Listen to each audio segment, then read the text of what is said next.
कांग्रेस के टाइम पे काम धंधे खूब चल रहे थे, रोजी रोटी सबकी थी, कोई तंग दुखी नहीं था। मोदी के राज में ये हाथ में कटोरा है, आपको हकीकत बता। सोच के साथ करना पड़ रहा है कि प्रशासन इस बात को कभी संज्ञान नहीं लिया कि मैं किस परिस्थिति में अच्छे गुणवत्ता वर्कआउट दूं, और जिसका परिणाम है कि भारतीय रेल में दुर्घटना।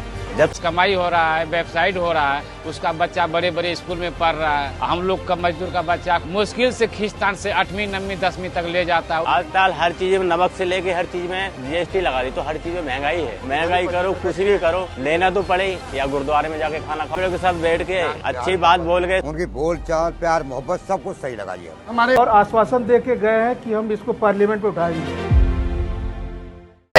मैं मोहम्मद जहरुद्दीन एक बार फिर आप लोगों के बीच में हाजिर हूँ। आज बात करते हैं पिछले 2 महीने में राहुल गांधी जी की एक्टिविटी पे। आज जून से 4 अगस्त तक राहुल गांधी जी ने क्या किया, इस पर ज़रा एक नज़र डालते हैं। तो आज 4 अगस्त है। राहुल गांधी के बिताए दिनों को देखिए तो करीब 2 महीने में उनकी एक एक एक्टिविटी को देखिए, तब समझ में आएगा कि वह क्यों कर रहे हैं और क्या कर रहे हैं। पहले समझते हैं कि राहुल गांधी ने इन 2 महीनों में क्या किया। लोकसभा के 2 सेशन में राहुल गांधी ने नीट, पेपर लीक, अग्निवीर को लेकर के सरकार को जमकर कटघरे में खड़ा किया। प्रधानमंत्री से लेकर लोकसभा स्पीकर तक मैदान में उतर आए, मगर तथ्यात्मक जवाब नहीं दे सके। व्यक्तिगत आलोचना और छीटाकशी के अलावा पूरा सत्ता पक्ष राहुल गांधी के भाषणों का तथ्यात्मक जवाब न दे सका और न ही कोई सही बात बोल सके। पहले वक्तव्य में शिव जी के साथ अभय मुद्रा की व्याख्या हो या सभी राजनीतिक घटनाक्रम उनके सामने पूरी सरकार नतमस्तक नजर आई।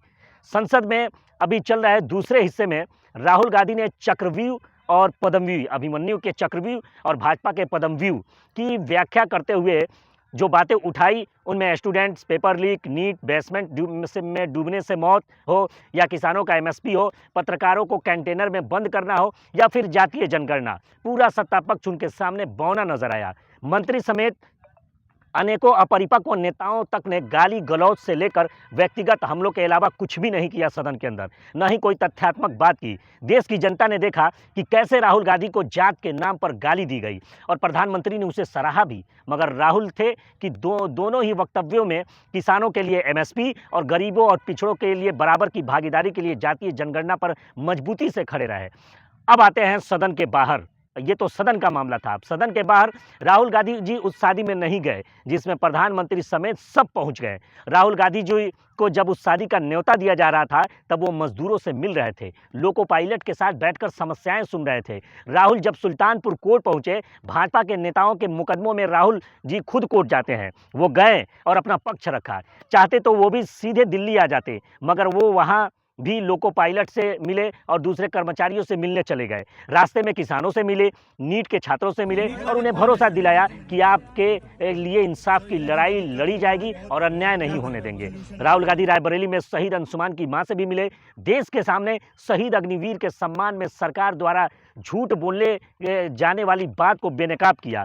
भरी संसद में बतला दिया कि शहीद के परिवार को वह भुगतान नहीं मिला जो प्रधानमंत्री जी बोल रहे हैं। सबने ये सच देखा। राहुल सुल्तानपुर से लखनऊ के बीच एक मोची से मिले, बड़ा ही मनोहर दृश्य था, और उनके साथ चप्पल बनाई, जूते सिलना सिखाया और उनकी समस्याओं को सुनी। भरोसा दिलाया कि वह उन्हें जूते सिलने वाली मशीन भेजेंगे और मशीन भेजी भी। आज उनकी बनाई चप्पल की 10 लाख कीमत है, मगर वह मोची भाई उसे बेचना नहीं चाहता, उसे सहेज कर रखना चाहता है।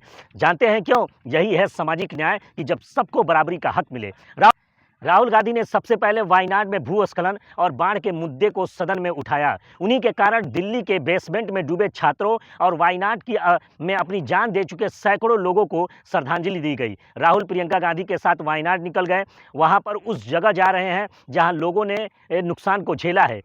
हर एक के दुख और दर्द में शामिल हो रहे हैं, यहाँ तक कि अपने दल के खर्चे से 100 मकान बनाने का भी उन्होंने वादा किया।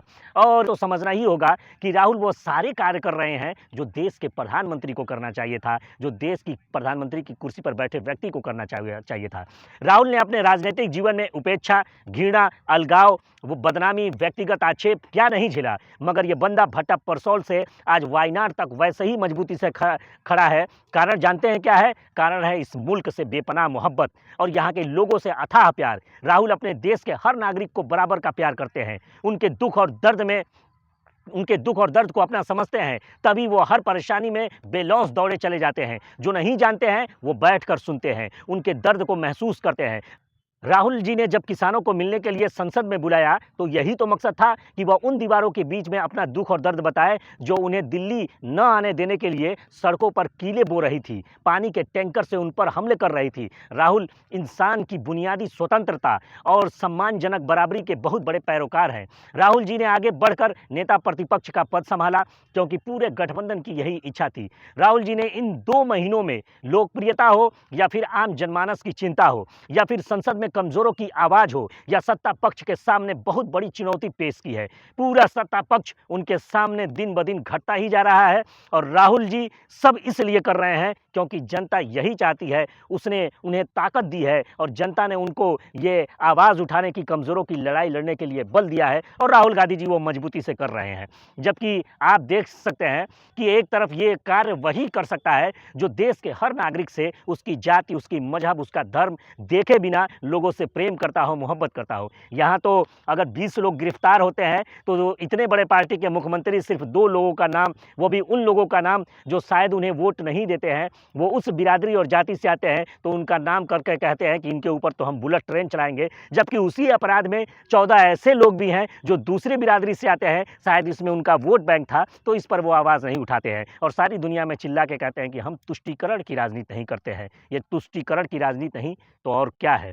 मैं मोहम्मद ज़हीरुद्दीन एक बार इन 2 महीनों में प्रधानमंत्री मोदी जी ने क्या किया वो वीडियो भी आज जल्द ही आपके सामने लेकर के आऊँगा। जय हिंद, जय भारत।